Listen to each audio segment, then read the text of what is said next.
I felt low, very low, the night I set out searching for the girl with the strange hazel eyes. The fog which hung over Los Angeles didn't help. And I felt even worse when I found her. For by then I had death on my hands. From the pen of Raymond Chandler, outstanding author of crime fiction, comes his most famous character as CBS presents The Adventures of Philip Marlowe.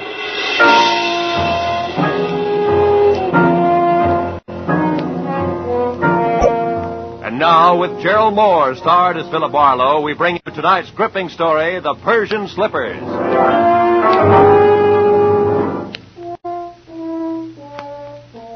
One of those thin, chilly fogs that sneaked in from the Pacific, and it hung vaguely to the streetlights along the Sunset Strip.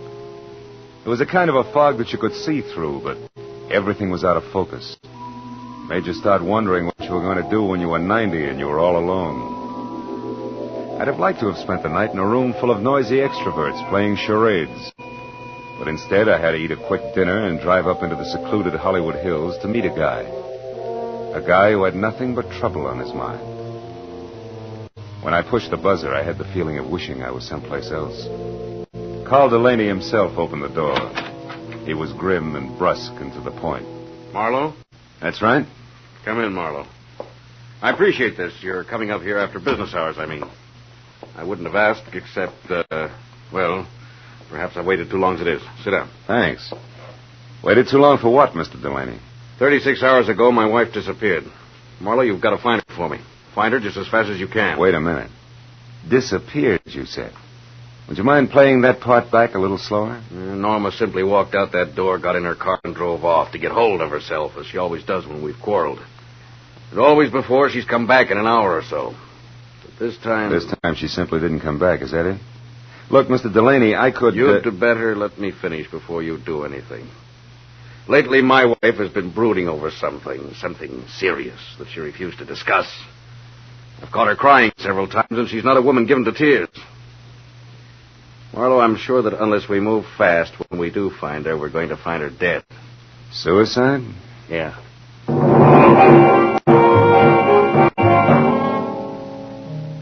With his thick, blunt hand, Delaney reached for a color portrait lying face down on the table and gave it to me. I looked and saw the face of a dream. A beautiful dream with strange hazel eyes and soft black hair. I felt Delaney watching me as I glanced up in time to catch the fading end of a very ugly expression on his face. I handed the picture back to him, and he laid it on the table again, face down. Then he took me upstairs to Norma's room. It was a nice, frilly room, typically haunted by elusive, sweet smells. There was only one incongruous note. What was the horoscope doing on her desk?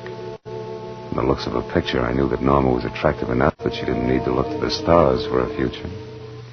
A horoscope? Yeah, you know how women are. Marlowe, will you find her for me? Well, I'll try. My rate is $25 a day plus expenses. And remember, you hired me to find her, not bring her back. Fair enough. You just find her. I'll be satisfied. I'll need a starting point. Were there any phone calls or letters or anything that might be a lead? What about friends? We have no close friends. Norma always stayed to herself. Wait, there was a phone call yesterday from, Madame Jeanette, I think it was. Who's that, a dressmaker? I haven't any idea. She wanted to speak to Mrs. Delaney. I told her Norma was out, and she asked that my wife call her when she got back. That's all there was to it. Anything else you can tell me? No. No, it's not much to go on. I'll see what I can do, Mr. Delaney. I'll be here all night, Marlowe. Call me if you need anything. I'll do that. Good night.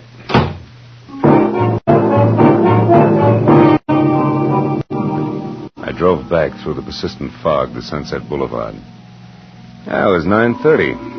I knew it was going to be like tracking a hummingbird through the petrified forest by the bent twigs, but I got a classified directory and I started digging. I checked the hairdressers, the manicurists, and the milliners, and I was just about to start on the interior decorators when I remembered the horoscope on Norma's desk. I quickly turned to the personal consultants. Yeah, there it was. Madame Jeanette. Her establishment, located in a dubious neighborhood south of Olvera Street, turned out to be a tacky cottage set back next to an alley. It was as dark inside as out. I was pounding on the door like a vampire at sunrise when a newsboy came up the path. Looking for Madame Jeanette? Yeah, you know her? Sure, she tells fortunes. Says I've got a great career line. You want to see it? Not right now, thanks. And I'll say for her that she's a sound sleeper. Maybe, but not so early as this. About this time, she's always hanging around that bar on the corner. Tonight, she's throwing a farewell party in there. Farewell party? Who for? Herself. She's leaving town. Oh, thanks a lot. Here, kid. Gee, a buck. My old man will swear I've been shooting crap again.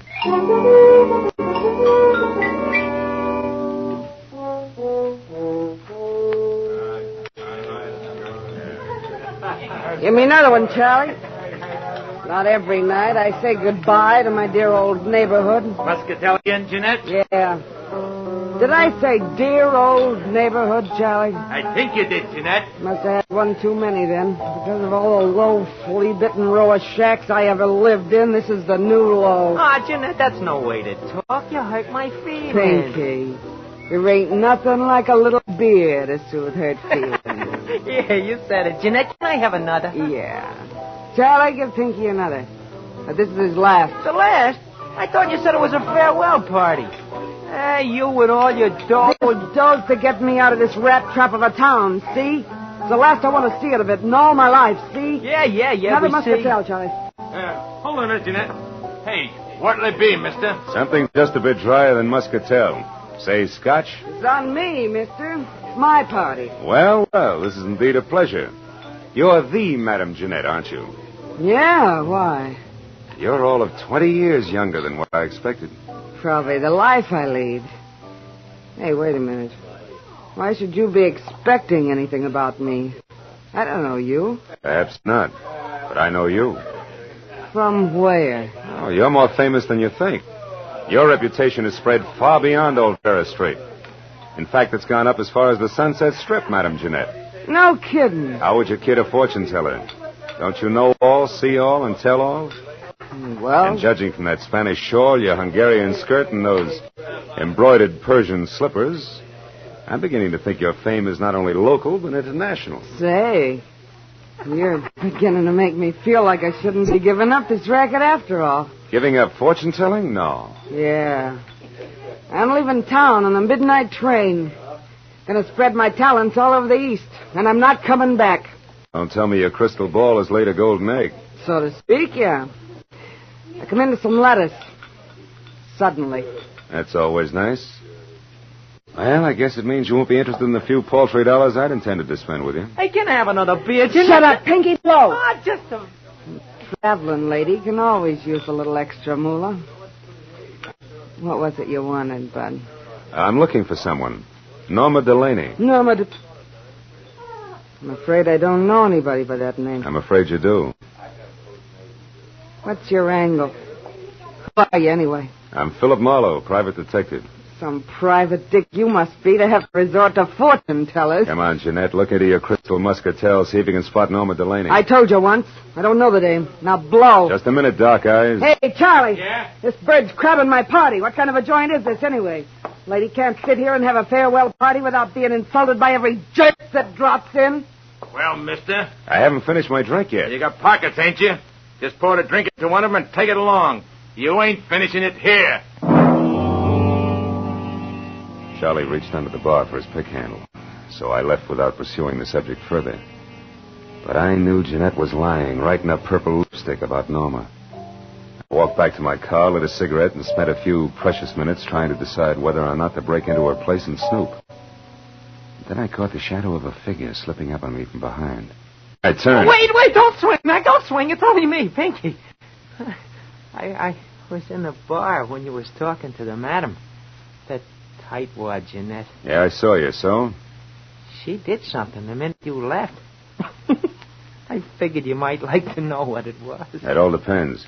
Well, I thought it might be worth something to you, like a saw, maybe. Come on, you. Spill it. Wait a minute. Spill it. Wait. If it's any good at all, it's worth a $5 and no more. Oh, all right.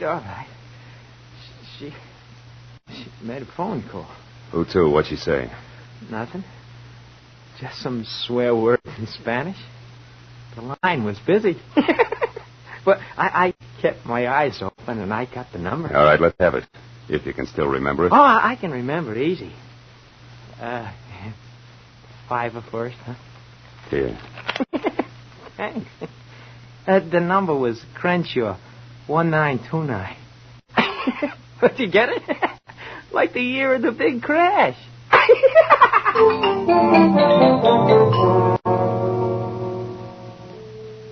Thanks to the thirst of an underweight lush, I wasn't at the end of my rope yet. I drove as far as the nearest drugstore, dropped a nickel in the slot, and dialed. Crenshaw, the year of the big crash.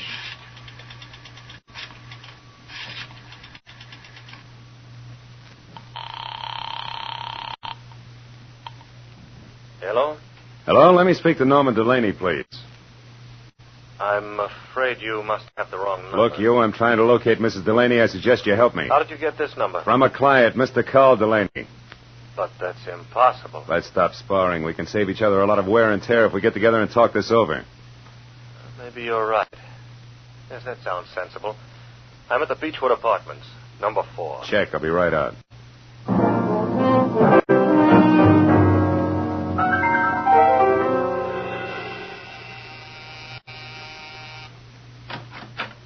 Mr. Pierre Gillum, it says here on the door. Yes. Are you the man who called? Uh-huh. Philip Marlowe. Come in, won't you? You said you were looking for Norma Delaney, Mr. Marlowe. Tell me what's wrong. Has anything happened to her? Well, her husband seems to think she might have killed herself, but I have a hunch that you might have something interesting to say. No, poor kid. Poor Norma. Well, I'll tell you what I can, Marlowe, but it isn't much. Oh, I'm all ears, and I'll sit, thanks. I was in love with Norma once, briefly, a long time ago. She was a wonderful girl, but her husband was insanely jealous. Mm-hmm. Even though she hadn't loved him for years, he refused to give her up. He even threatened to kill her first. Oh? Norma and I realized that serious trouble lay ahead, so we parted. Good friends. And I haven't seen her or heard from her in months. I buy it all but the last line. You have seen or heard from her, and recently. I'm not going to argue with that. I've told you the truth. You can take it or leave it. I leave it. Suppose we both put our cards on the table. You lied to me when you said Carl Delaney gave you my number. I know because Madame Jeanette called me shortly after you did. Touché. But why did she run to call you at the mention of Norma's name if you two broke up months ago? And incidentally, how did that ersatz oracle Jeanette get mixed up in this in the first place? That is a long story, Marlowe. Good, I like long stories. I'll bet it begins just for a lark. Norma and I went down to Olvera Street once to have our palms read. Yes, that's exactly how it started. Madame Jeanette was an unusual woman. A character, you might say. Uh-huh. Well, we became friendly with her. Norma got quite sentimental about her. One day we made a sort of pact. If ever either of us was in trouble and needed the other, we'd go to Madame Jeanette or get a message to her. She would notify the other. So when I walked in asking for Norma, the madam assumed she was in trouble. Right. Called me immediately because she herself was leaving town in less than an hour. I know. Well, Mr. Gillum, it's all very interesting, but it's getting me no place. Thanks. If I need you again... No, wait, Marlowe, don't go. Hmm? I know a lot of details about Norma that I'm sure will be helpful. For instance, she drives a Nash coupe, powder blue. Powder blue coupe, huh? Thanks, that'll help. Oh, and she has a fondness for white gloves. Wears them quite often. I see. Well, I better get moving. No, wait just a minute, Marlowe. I've got to go. Now, listen, Marlowe. I told you I was in a hurry. Now, take it easy. Stick around a while. Get away from that door. Well, just who do you think you are? Come busting in here, prying, asking questions, you dirty... Oh!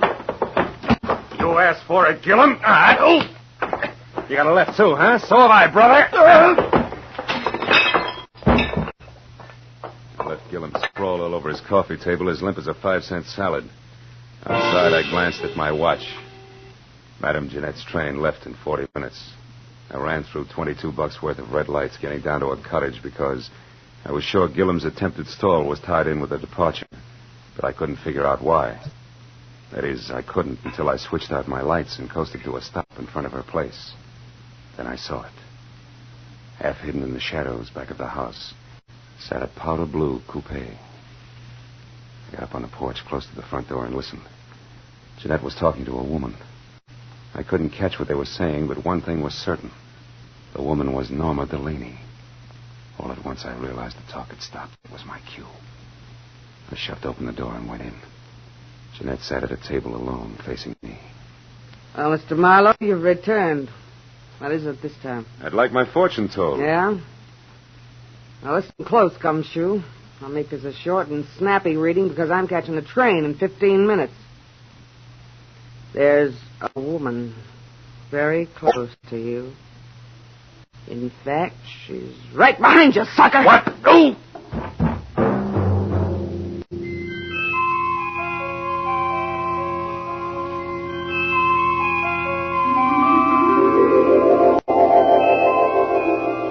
When I finally opened my eyes again, nothing changed. It took me a long time to figure out that the lights were off and it was dark. I climbed up the table leg, hand over hand, and switched on the lamp. Jeanette's house was absolutely quiet. I had caught a glimpse of a white glove holding what is known as a blunt instrument just before I dozed off. And that reminded me what I was down here for. I wobbled through the kitchen and out the back door, but the powder blue coupe was gone. It was 12:15. My head and the fog both had gotten a little thicker. So I just stood there, useful like a ping-pong ball in a bowling alley. It was the sound of footsteps that finally moved me, and the newsboy was back. Well, how you again, mister? Did you ever get a hold of Madame Jeanette before she left? Yeah, but not tight enough. Say, a blue coupe left here a few minutes ago. Did you see it? Nope, I didn't. Gee, I'm sure sorry she went away. She gave me a buck tonight, too. Said she was coming into a fortune. You and your career... Say, what's that down there, in those weeds? I don't know. It looks like some kind of a shoe. Yeah, it is a shoe. Yeah, see? What do you know? A Persian slipper. I took the slipper along as a souvenir for my scrapbook and walked back to my car, trying to fit Norma Delaney's lovely hazel eyes in with that crack on the skull. But I couldn't. Between throbs of my headache, I figured Pierre Gillum would know why Norma had dropped in on Adam so close to train time. I decided to go back and ask him. Gillum was as reliable as a two-headed quarter and just as tricky. So when I got to his apartment, I pushed the buzzer, stepped back, and braced myself. There was no fight left in it. He opened the door in his robe, fingered the mouse I had given him, and grinned. Oh. So you found your way out by yourself. Uh-huh. Say, Gillum, what was so important about Norma seeing Madame Jeanette just before her train left? I don't know. You knew enough to try to keep me here, to delay me. Why? Oh, Marlowe, I did that for old time's sake, for an old friend. Jeanette asked me to hold you here until midnight, and I tried my best. Obviously wasn't good enough. Well, that's all I know about it. I see your phone is off the hook. You know that? Yeah, I took it off. It's given me nothing but trouble tonight. I hereby wash my hands of this whole business. I'm going to bed. And I hope to sleep. Good night.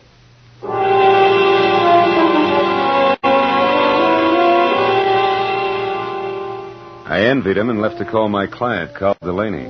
He said he'd be in all night, but the phone kept ringing and ringing, and no one answered. I suddenly got a very creepy feeling. And 20 minutes later, I pulled to a stop at that small but elegant house.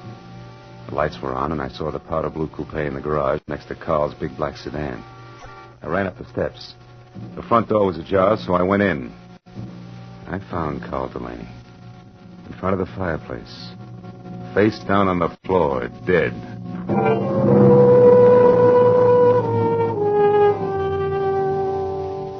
There was a handbag on a chair. I opened it. Compact, cigarettes, and a key to room 340 in the Bradford Arms Hotel. No identification.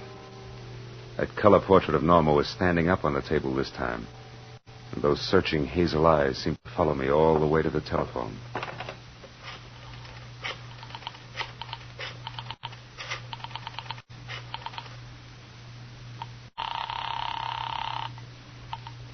Lieutenant Ibarra speaking.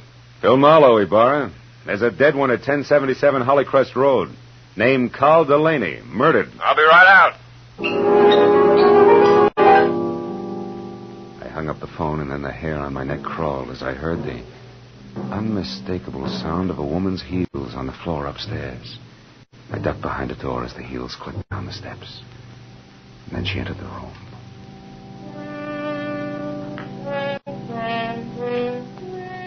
Norma Delaney was lovely. As lovely as a picture. She moved calmly and deliberately, put a note on the table, picked up the handbag, and then turned to face the door I was hiding behind. You can come out now, Mr. Marlowe. Hello, Mrs. Delaney. You can call me Norma now. And if you're thinking of using your gun, perhaps you'll be good enough to read this note first. Here. To whom it may concern. I, Norma Delaney, purposely and with premeditation, shot and killed my husband, Carl. It is beyond me to express how deeply I hate him, and since I must pay for this and cannot endure a public spectacle, I shall take my own life within the next few minutes. Now, look, Norma, no guns. Easy, Marlowe. I'll kill you if necessary. But it would be so pointless now. I'm free at last, and I want to spend a little time left to me in my own way. Norma, if you'll listen to me. Stay just back. a minute. Tonight I made my only friend, Madame Jeanette, happy. And I killed a man who needed killing. Something good, something bad. So I'm quitting, even up. What do you propose to do with me? You mustn't try to stop me, Marlowe. See that closet? Mm-hmm. Get inside. And careful how you move your hands. Turn around to the wall. That's it. Marlowe, I'm sorry I had to hit you with Jeanette tonight. Goodbye.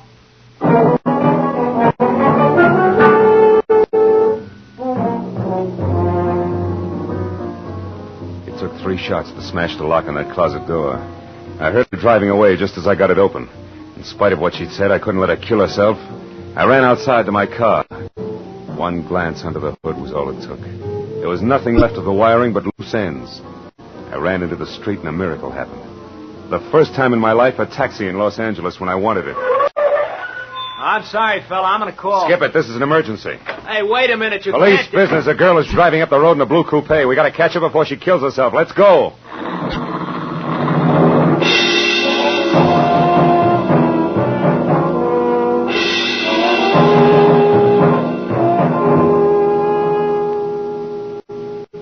I saw taillights just then. Yeah? Can't you go any faster? Not on these curves, brother. I got a wife and kids. Okay, fella. We'll be at the top of the hill when we can get around the next bend.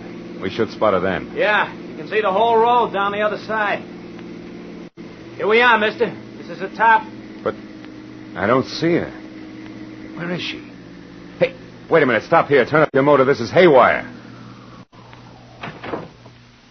I don't get it.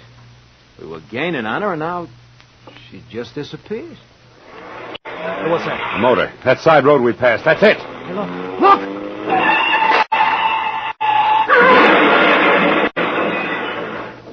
Holy smoke.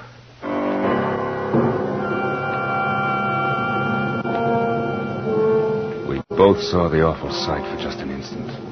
The powder blue coupe with a woman crouched over the wheel. It shot out of that side road, crashed through the guardrail, and fell end over end down into the gorge. By the time we got to the hole in the fence, the wreck was an inferno. Well, no use trying to get down there. The whole hillside will be on fire in another minute. I guess she pulled over here into this side road and waited for us to go by. And we did. Yeah. It's sandy here, too. So I wonder if she didn't get stuck. What's the matter? Something buried here in the sand. One of her tires ran over it. What is it? Why, it's plenty, brother. Come on, turn that hack of yours around. Let's get off this mountain. I just found the answer to a lot of questions.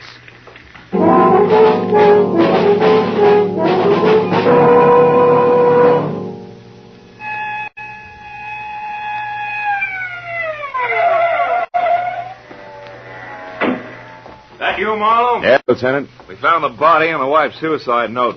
And one of the boys spotted that fire up on the hill. What is it? Car went off the road. An accident? Or the suicide? Just a little of both, Ibarra, but we'll talk later. Right now, we got to go to the Bradford Arms Hotel on the double. And please, no siren.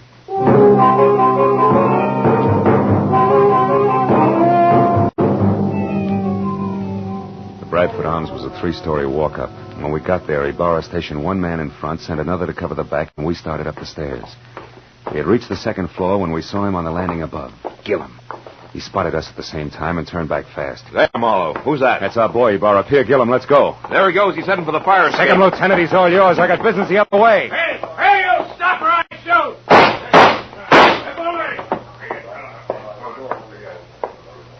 336, 38, 340. All over now. You better drop the gun. Please, it's been neat so far. Don't mess it up. Come on, beautiful. Drop it. It's better. Well, Marlowe, I got him. I had to wing him to bring him down, but here he is. And the lady must be... Yes, Lieutenant. The lady is Norma Delaney. The girl who wanted to kill her jealous husband and then commit suicide, but didn't want to die doing it. So she used someone else's body, Madame Jeanette's, which was a logical choice because Jeanette was blackmailing her. Thus, two vultures with one stone, leaving two lovebirds free to fly away together. Right, Norma? Didn't you give Madame Jeanette money so she'd leave town and tell everybody she was going away? Yes, I did. That way the body wouldn't be missed, huh? Yeah. Isn't it pretty? Oh, lay off, Marlowe, can't you? Okay, Gillum, okay. Ellie Barra, I've got a sour taste in my mouth. I think I'll go home and goggle. Anything else you need? No, I guess not, Phil. I've had all that's necessary. Wait. Just one thing. How'd you get inside this setup? How do you find out it was the dead Madame Jeanette who went over the cliff instead of the very much alive Mrs. Delaney here? Well, Jeanette had on a pair of Persian slippers, Lieutenant. One fell off down at her cottage where Norma murdered her and put her in the trunk of the car. The other one fell off in the sand of that side road when she took Jeanette out of the trunk and propped her up behind the wheel. It was lucky, Burra. Just dumb luck.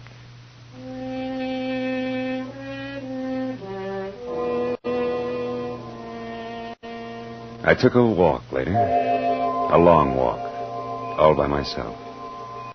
Through that thin, empty fog in the dark, empty streets.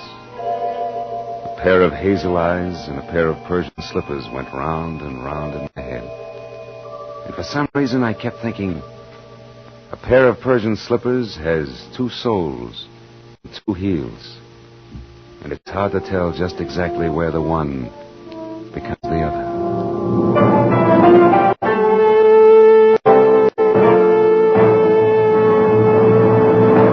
The Adventures of Philip Marlowe, created by Raymond Chandler, stars Gerald Mohr and is produced and directed by Norman Macdonnell. In tonight's story, The Persian Slippers, Virginia Gregg was heard as Madame Jeanette, with Larry Dobkin as Pierre Gillum and Louis Van Rooten as Carl Delaney. The additional players were Gene Bates as Norma Delaney, Gil Stratton Jr. as the newsboy, Frank Richards as the barkeep, and Tony Barrett as Pinky. Detective Lieutenant Ibarra was played by Jeff Corey. The special music was conceived and conducted by Ivan Ditmars.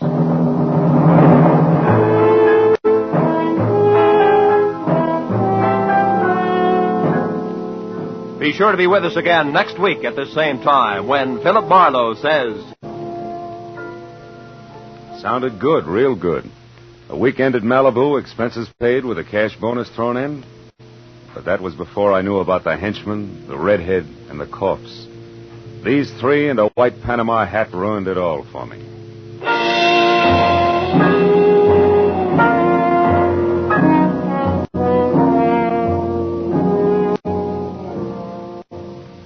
The big star-studded array of CBS Sunday shows starts tonight. 1, 2, 3, 4, 5 top entertainment programs that make listening to your CBS station a happy habit.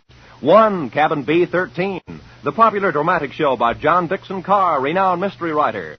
2, the new Electric Theater, guest starring Henry Fonda tonight, and regularly starring Helen Hayes, First Lady of the Theater, when she returns from London. 3, Our Miss Brooks, the hilarious comedy success starring Eve Arden. 4, Lum and Abner, a brand new half-hour show of smiles and chuckles with the Merchants of Pine Ridge.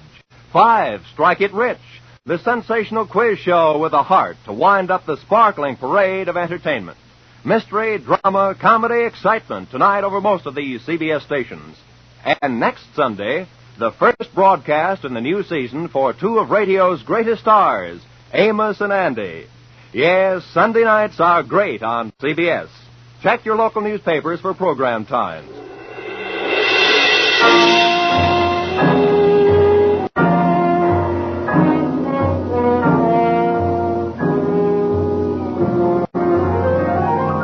This is Roy Rowan speaking for CBS, the Columbia Broadcasting System.